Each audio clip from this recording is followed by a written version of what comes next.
Bumuntong ang tao sa puberty age ay tumutubo din ang buhok sa kilikili.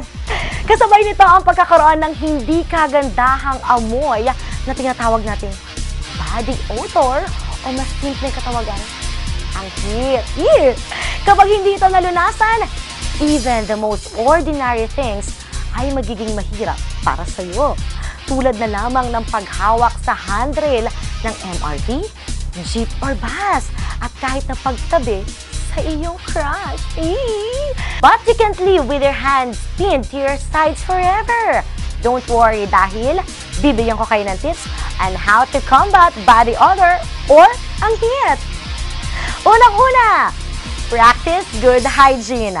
Mas matagal matuyo ang kilikili na may buhok dahil pinamamahayan ito ng bakterya. Ang resulta? Funky smell. Make sure to take a bath every day. Gumamit po tayo ng mild at antibacterial soap and make sure to keep your feet hair-free. Pangalawa, dry your armpits. Make sure na tuyuing mabuti ang kilikili bago maglagay ng underarm product. Ako, kailangan pala yan.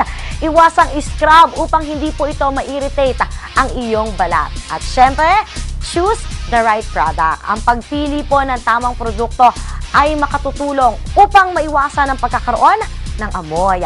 Mas mabuti kung bibili ka ng produkto na antiperspirant at antibacterial pa. At syempre, kailangan dyan, adjust your diet. Kasi po, ito ay pinakamalaking factor ay ang pagkain ng mga spicy food sa pagkakaroon ng body odor.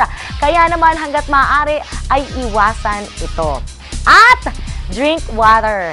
Gawing practice ang pag-inom po ng maraming tubig araw-araw upang ma-flush ang toxins sa katawan na nagiging sanhi rin ng foul odor.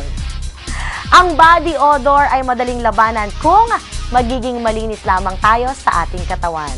At syempre, ako pa rin po ang inyong beautiful fashionista na si Maria Maldita para sa BFF. Beauty, Fun, and Fashion.